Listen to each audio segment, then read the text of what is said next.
네, 반갑습니다.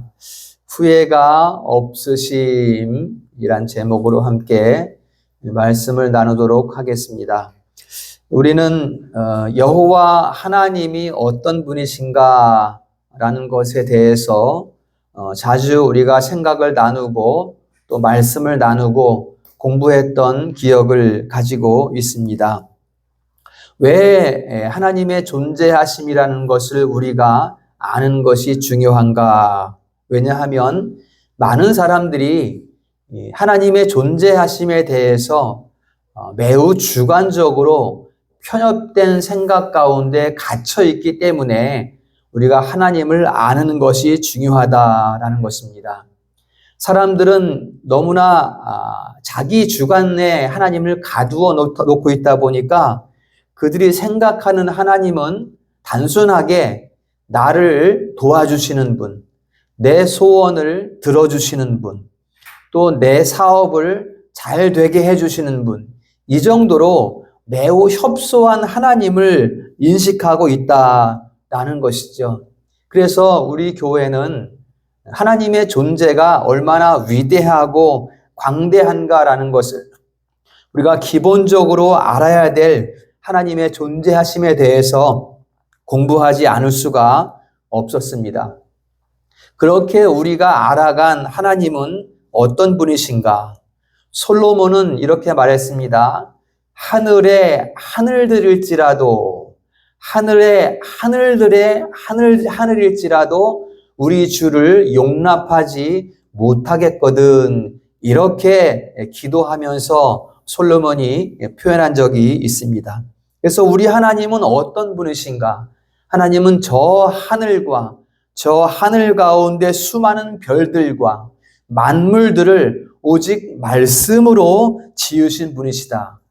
그리고 그 피조 세계 가운데에 완전한 질서를 부여하셨고 또 그 질서에 따라서 지금 이 순간도 만유를 주관하시고 만유를 다스리는 분이시다. 이렇게 우리가 공부를 했습니다. 그래서 우리가 그 여호와 하나님을 어떻게 정리를 했는가 하면은 우리 여호와 하나님은 영원하시다. 또 하나님은 무한하시다. 또 하나님은 전능하시다. 그렇기 때문에 하나님께서 뜻하시는 것이나 생각하는 것이나 또 일을 이루시는 것이나 변함이 없으시다. 무변하시다라는 것을 우리가 함께 공부를 했습니다. 우리는 이 진리를 확실히 알고 있고 또 확실히 믿고 있습니다. 그렇기 때문에 우리는 다른 사람들이 이해하는 것처럼 내 기준에 맞춘 내 안에 가둬놓은 하나님이 아니라 우리를 다스리시고 세상을 다스리시고 만물을 다스리시고 영원 가운데 통치하시는 여호와 하나님이다라는 것을 우리가 날마다 고백을 하고 있습니다. 우리 인생은 하나님과 다르게 우리는 피조물이기 때문에 날마다 후회가 있습니다. 아유, 그 일은 하지 말 걸 그랬어. 아유, 그 말은 안 했어야 되는데 또 실수했어. 아유, 그 사람은 만나지 말았어야 되는데. 우리는 항상 이런 후회할 일들을 만들어내고 있습니다. 그러나 우리 하나님은 저 끝에서, 저 마지막에서 이 처음을 내려다보시는 분이기 때문에 후회가 없으시다는 것입니다. 우리 인생들과는 다르다는 거예요. 그러므로 당연히 하나님께서 작정하신 일이나 또 하나님께서 예정하신 일이나 하나님께서 인류와 맺은 언약도 전혀 변함이 없으시다라는 것을 우리가 알 수가 있습니다. 하나님께서 인류와 맺으신 언약은 무엇이에요? 그 언약은 하나님께서 언약을 맺으시기 전에 창세 전에 뜻하신 바, 창세 전에 작정하신 것을 이제 창조하신 후에 그 뜻을 이루어 가시는 것이기 때문에 하나님의 언약에는 후회하심이 있을 수 없다라는 것입니다. 오늘 본문에서는 특별히 무엇에 대하여 후회하심이 없는가? 아주 구체적으로 그 후회하심이 없음이 나타나고 있는데 그것이 무엇인가 하면 하나님의 긍휼입니다. 같이 한번 할까요? 하나님의 긍휼. 이 하나님의 긍휼을 베푸시는 일에 대해서 후회하심이 없으시다. 이렇게 말씀을 하고 있습니다. 그리고 그 후회하심이 없는 긍휼을 베푸시는 대상들, 그 대상들이 또 계속해서 나타나는 것을 볼 수가 있어요. 그들이 누구인가 하면 바로 유대인들과 이방인들 이렇게 두 부류로 나타나고 있는 것을 본문에서 확인할 수가 있습니다. 이방인들은 바로 우리들을 말하는 것이죠. 그렇죠? 그러니까 애초에 하나님께서 택하지 않으셨던 그 이방인들, 곧 우리들을 말하는 것이고 유대인들은 누구예요? 하나님께서 선택하신 민족입니다. 갈대아 우리에 살고 있는 아브라함을 불러서 그 아브라함과 언약을 맺으시고 그의 후손들을 이스라엘 민족으로 삼으셨어요. 그래서 오늘 28절에 보면 택하심으로 하면 조상들로 말미암아 사랑을 입은 자라. 그러니까는 아브라함의 그 후손들에 대해서 그들은 누구인가 하면 그 조상들 아브라함, 이삭, 야곱 쭉 이어지는 그 조상들로 말미암아 하나님의 사랑을 입은 자다. 누가? 유대인들이 택하심을 받고 하나님의 사랑을 입은 자다. 이렇게 말씀을 하고 있어요. 그런데 28절 뒤쪽에 보면 그들이 하나님과 원수가 되었다. 이렇게 말씀하고 있어요. 어찌하여 하나님께서 택하신 민족, 택하신 백성이 하나님에게서 떨어지게 되었는가? 어찌하여 하나님과 원수가 되었는가? 하나님의 말씀에 순종하지 않고 하나님의 말씀을 멸시하고 하나님을 신뢰하지 않았기 때문이에요.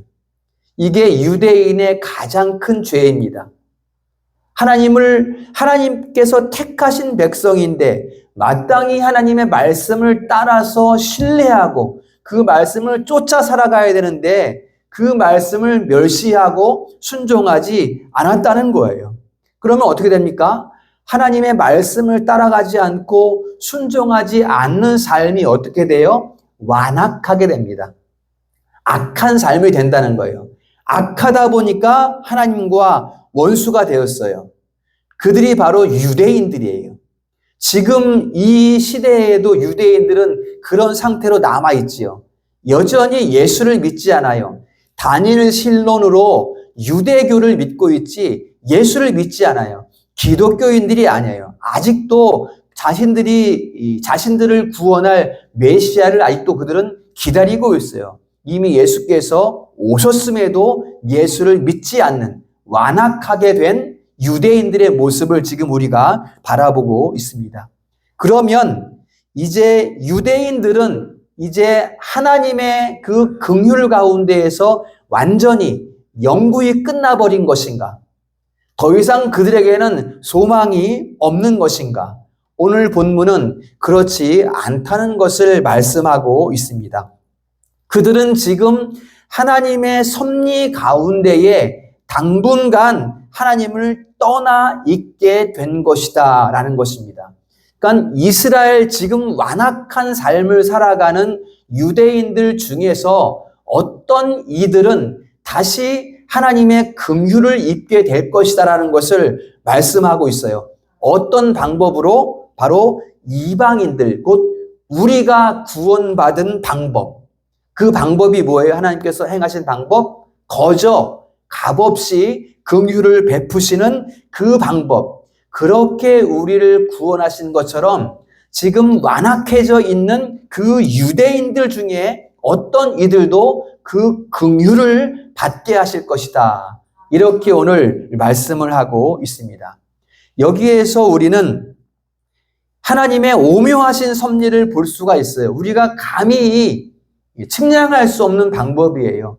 유대인들을 통해서 우리가 복음을 듣게 하셨고 우리가 또 긍휼하심을 입게 하시고 우리가 구원을 받게 하셨어요. 그리고 또 이방인들인 우리를 통해서 다시 유대인들을 구원하시는 이러한 오묘한 섭리를 우리가 발견할 수가 있습니다. 본문을 잠깐 보겠습니다. 자, 30절 보면 우리가 전에는 순종하지 않는 이방인이었는데 이스라엘이 순종하지 않음으로 말미암아서 이제 우리가 도리어 긍휼을 입게 되었다. 이스라엘은 내침을 받았고 우리 이방인들은 구원을 받았고, 그러면 31절에 하나님께서 이스라엘을 왜 그렇게 그대로 두셨는가? 이것은 이방인인 우리에게 베푸신 긍휼을 이제 유대인에게도 베풀기 위함이다. 이렇게 말씀하고요. 결국은 32절에 보면 하나님께서 모든 사람, 유대인이나 이방인이나 순종하지 아니하는 가운데 그렇게 두신 것은 그 모든 사람에게 긍휼을 베풀려 하심이로다. 이렇게 말씀을 하고 있습니다. 유대인이 순종하지 않았기 때문에 이방인인 우리가 구원을 받았어요.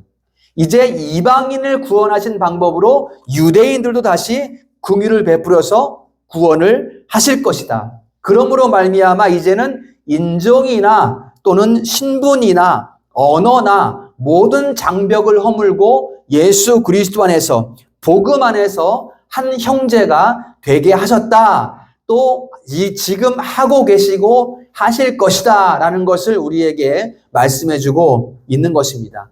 그러면 왜 그렇게 하시는 거예요? 앞에 서론에서 말씀드린 것처럼 창세 전에 하나님이 기뻐하시는 뜻이고, 그 다음에 하나님께서 언약을 맺으신 창세기 17장 17절에 창세기 17장 7절에 내가 너와 내 후손의 하나님이 되리라 하신 그 언약을 조금도 변개치 않고 지금 이루어 가신다라는 것을 말씀하고 있는 것입니다. 그러니까 하나님이 한 번 말씀하신 것, 한 번 언약을 맺으신 것은 변하지 않는다는 거예요. 변하지 않는 가운데에 사람들이 살아가는 세상에서는 이런 일이 일어나고 저런 일이 일어나요. 그러나 그 모든 일 가운데 하나님께서는 그 약속하신 바를 이루어가고 계시다. 왜요? 하나님은 변함이 없으시기 때문에. 왜요? 하나님은 후회하심이 없기 때문에 한번 말씀하신 것을 그대로 이루어 가신다라는 것을 우리에게 말씀해 주고 있습니다. 여기서 우리가 한번 잠깐 생각해 볼 것이 무엇인가 하면 하나님은 그 뜻을 이루어 가고 계신데 그 안에 살아가고 있는 사람들은 어떤 마음일까라는 거예요. 지금 우리의 마음은 어떤 마음이고 유대인들의 마음은 어떤 마음이고 아직까지 하나님의 때가 이르지 않아서 하나님의 긍휼을 받지 못한 사람의 마음은 어떤 상태의 마음에 있을까라는 것입니다. 먼저 우리들을 보면 우리는 전혀 하나님과 관계없는 하나님을 모르는 이방인들로 살아가는 백성들이었는데 하나님과 무관한 백성들이었는데 갑자기 하나님의 긍휼을 입게 되었으니 얼마나 큰 감사가 우리에게 있는가. 여러분 감사가 있습니까? 구원의 감격이 있습니까? 그 감격이 얼마나 큰 것인가 우리에게. 그렇죠? 우리는 그것을 지금 느끼며 살아가고 있고, 그러면 두 번째로 선택받은 민족이었다가 하나님에게서 끊어진 이스라엘 민족, 그들은 어떤 마음일까? 그들이 포로로 끌려갈 때 나라는 망하고 1000년 넘게 나라가 없이 살아갔던 그들의 마음은 어떤 심정이었을까? 그야말로 세상이 끝나버린 그런 심정이 아니었겠습니까? 그러니까 무슨 말씀을 드리는가 하면 지금 하나님께서 그 언약하신 창세전에 작정하신 그 뜻을 역사상 언약 가운데 이루어 가신다는 그 진리에 대한 그 말씀에 대한 확신이 없고 이해가 없으면 알지 못하면 지금 여기에서 우리가 겪고 있는 일들에 대해서 우리는 견디기 힘들어진다는 거예요. 어렵다는 거예요. 그것을 이겨내기가. 헤쳐나갈 수 없게 된다는 거예요.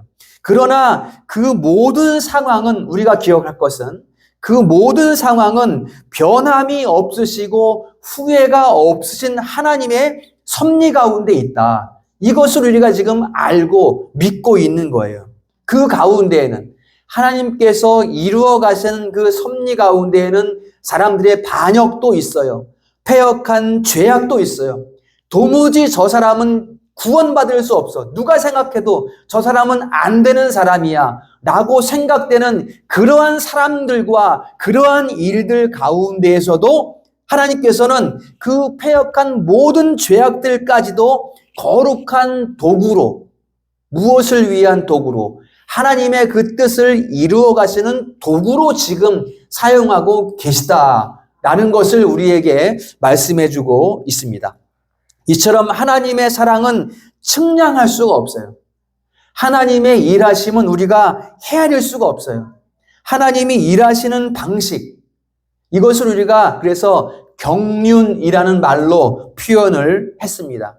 하나님의 경륜은 이성을 초월하는 것이기 때문에 하나님의 뜻을, 그러니까 우리가 이 세상에서 볼 때는 아이고 하나님이 또 마음이 바뀌셨나? 하나님이 또 뜻을 달리하셨나? 이렇게 생각되는 일들이 많이 있다는 거예요. 모든 세상 만물 가운데 하나님의 한 뜻을 이루어가는 과정이다 보니까 우리 이성적인 생각으로는 그것을 오해하고 하나님의 뜻을 변개된 것으로 착각하게 되는 일들이 많이 일어난다는 것입니다. 그러나 오늘 우리가 말씀을 통해 알고 있는 것은 뭐예요? 하나님의 부르심은 하나라는 것입니다. 하나님의 부르심, 하나님의 뜻이 사람에 따라서 달라지거나 또 상황에 따라서 달라지는 것이 아니라 하나님은 하나의 부르심을, 하나의 뜻을, 그 뜻을 이루어 가시기 위해서 다양한 경륜으로 일하고 계시다라는 것입니다. 만물을 창조할 때에 그 지으신 목적, 그게 부르심이거든요. 그 목적대로 지금 이루시는 거예요. 그 목적, 그 부르심을 이루시기 위해서 하나님께서는 이 세상 가운데에 절묘한 조화와 질서를 부여하셨어요. 그 질서를 따라서 지금 우리가 세상이 이루어져 가고 있고 또 우리 삶이 이루어져 가고 있다는 것입니다. 하나님께서 낮은 밝게 하셨어요. 낮은 밝게. 또 밤은 어둡게 하셨어요. 그리고 그 어둠 가운데 달을 놓고 별들을 놓아서 우리가 밤에도 그 별빛, 달빛을 의지하여서 걸어 다닐 수 있을 만큼 해 놓으셨어요. 그리고 그 별들의 간격을 정하셔서 그 중력과 모든 그 운동력들을 하나님께서 정하셔서 그 우리 지구가 지금 평온하게 하셨고 안정되게 하셨고 질서 있게 돌아가게 하셨고 태양을 경계로 돌고 또 혼자서 자전하여 돌게 하고 또 다른 지구를 또 배경으로 돌게 하시고 이러한 모든 질서를 하나님께서 부여하셨다. 또 이 세상 가운데에는 푸른 풀대로 또 나무는 나무대로 부르신 목적을 따라 때마다 잎새를 내게 하시고 또 때마다 꽃을 피우게 하시고 또 때마다 열매를 맺게 하셨고 그러면 하나님께서 우리 인생을 부르신 목적은 무엇일까? 우리 인생을 왜 이 땅에 두셨을까? 저 나무는 저기에서 꽃을 피우게 하고 열매를 맺게 하셨다면 저 별들은 자기의 자리에서 계속적으로 운행하게 하셨다면 우리 인생을 이 땅에 부르신 목적은 무엇일까? 왜 우리를 부르셔서 언약을 맺으시고 우리에게 긍휼을 베푸시는가? 이사야 43장 21절에 보면 이 백성은 내가 나를 위하여 지었나니 나를 찬송하게 하려 함이니라 이렇게 말씀하고 있습니다. 내 백성을 내가 지었다. 왜 지었는가 하면 나를 찬송하게 하려고 나를 지었다. 그러면 우리는 어떻게 찬송하라는 거예요? 어떤 때 우리는 찬송해야 되는 거예요? 세상 일을 다 하고 만날 사람 다 만나고 잠깐 짬이 났으니까 주일날 교회 나와서 찬송 한번 하고 가야지. 하나님께서 우리를 이렇게 찬송하라고 부르셨다고 했는데 한번 찬송 불러주고 가야지. 이렇게 우리가 찬송하는 겁니까? 오늘은 컨디션이 안 좋은데 그래도 한번 교회 나가볼까? 이렇게 우리가 찬송하는 겁니까? 그게 아니죠. 어떻게 찬송하는 거예요? 신명기에서는 우리가 어떠한 예배자가 되어야 하는 것을 우리에게 말씀해 주고 있어요. 어떻게 합니까? 마음과 뜻과 힘과 정성과 목숨을 다하여 찬송하라, 예배하라, 제사하라. 이것을 우리에게 가르쳐 주고 있습니다. 자, 다시. 나무가 가장 즐거울 때가 언제예요? 꽃을 피우고 열매를 맺을 때예요. 그러면 우리의 가장 즐거움도 열매를 맺는 거 아니겠습니까? 그러면 우리의 열매는 뭐예요? 그 열매가 바로 하나님을 찬송하고 하나님을 영화롭게 하는 예배자가 되는 것이다. 이것을 우리에게 말씀해 주고 있습니다. 잘 생각하셔야 돼요. 우리가 무슨 경력을 많이 쌓아서 다른 어떤 일을 목적을 이루어서 하나님께 영광을 돌려드려야지. 이건 계획이 잘못된 거예요. 순서가 잘못된 거, 이런 것들은 잘못된 거예요. 돈을 많이 벌어서 출세해서 내가 이런 목적을 가지고 있다면 이건 뭔가 거꾸로 된 인생을 걸어가고 있는 그런 모습인 것입니다. 우리의 목적은 무엇인가? 지금 여기에서 예배 드리는 것이 목적이라는 거예요. 지금 이 자리가 바로 우리의 목적이라는 거예요. 우리가 지금 여기에서 마음과 뜻과 정성을 다해서 하나님을 찬미하고 영화롭게 하는 것이 우리 인생의 목적이라는 것이에요. 그것을 말씀하고 있어요. 자꾸 이 땅에서 내가 예배를 잘 드렸으니까 뭔가 나한테 좀 해주셔야 되는 거 아닙니까? 세상에서도 한 자리 주셔야 되는 거 아닙니까? 이런 게 아니라는 거예요. 지금 이 자리가 바로 이 예배 드림이 내 인생의 가장 큰 일이라는 것을 믿으시기를 축원합니다. 내가 먹고 사는 모든 일들 있잖아요. 밖에 세상 가운데에서 일도 하고 또 밥도 짓고 또 용돈도 벌고 또 생활비도 벌어서 살아가는 모든 것들이 바로 이 일을 준비하는 과정이라고요.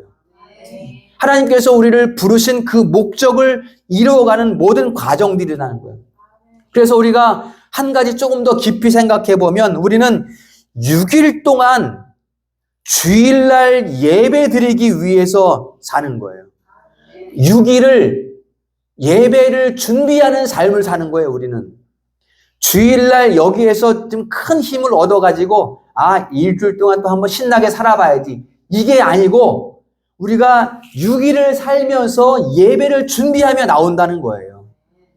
물론 우리가 말씀을 통해서 새 힘을 얻고 용기를 얻는 것은 맞아요. 그러나 이것은 우리가 6일 동안 준비한 삶을 통하여 얻을 수 있는 것이지 6일 동안은 내가 내 뜻대로 내 생각대로 내 마음대로 살다가 한번 주일날 나와서 또 힘을 얻어야 일주일 살아가지 이런 건 뒤집어진 거라는 거예요. 잘못된 것다는 거예요.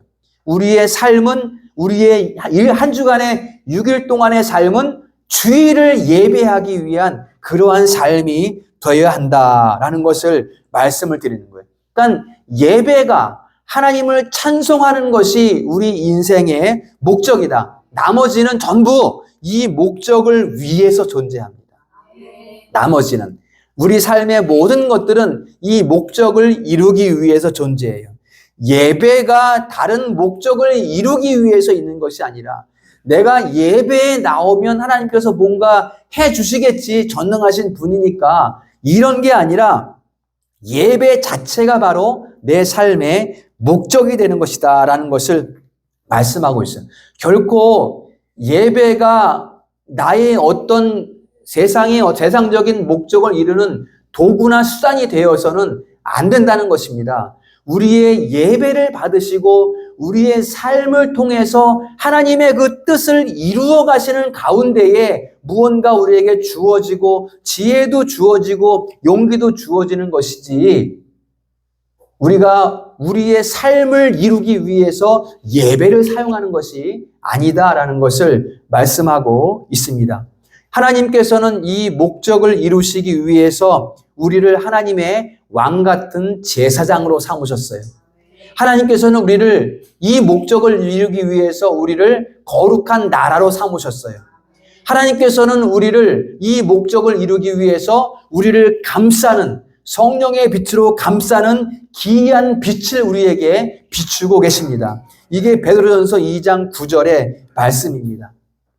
우리는 다른 데서 목적을 찾으려고 하면 안 됩니다. 사람들은 자꾸만 다른 곳에서 다른 목적을 찾으려고 하고 있습니다. 그러나 우리는 지금 이 자리가 바로 내 삶의 목적이라는 그러한 확신으로 예배자가 될 수 있기를 축복합니다. 우리 인생의 목적은 주님 품 안에 거하는 거예요.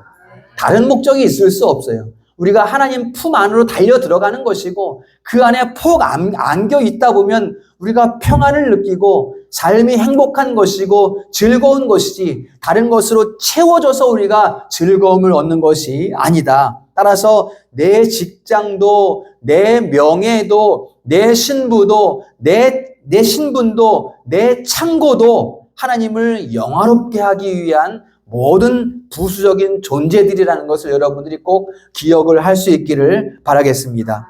이것이 하나님이 우리를 부르심이고 이 부르심에 대해서 후회하심이 없느니라 29절에 이렇게 말씀하고 있습니다.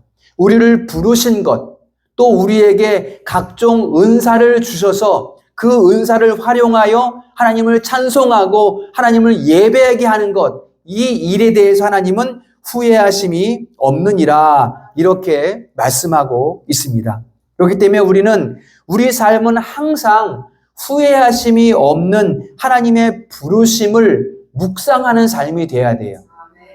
여러분, 우리가 무엇을 헤아리면서 살고 있을까요?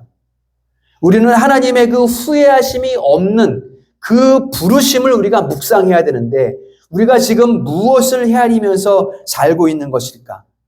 나는 무엇을 이루기 위해서 살고 있는 것일까? 한번 우리가 돌아볼 필요가 있지 않겠습니까? 그냥 그저 내 삶을 재미있는 일들을 찾아서 여기저기 기웃기웃 거리면서 살고 있는 것은 아닌가?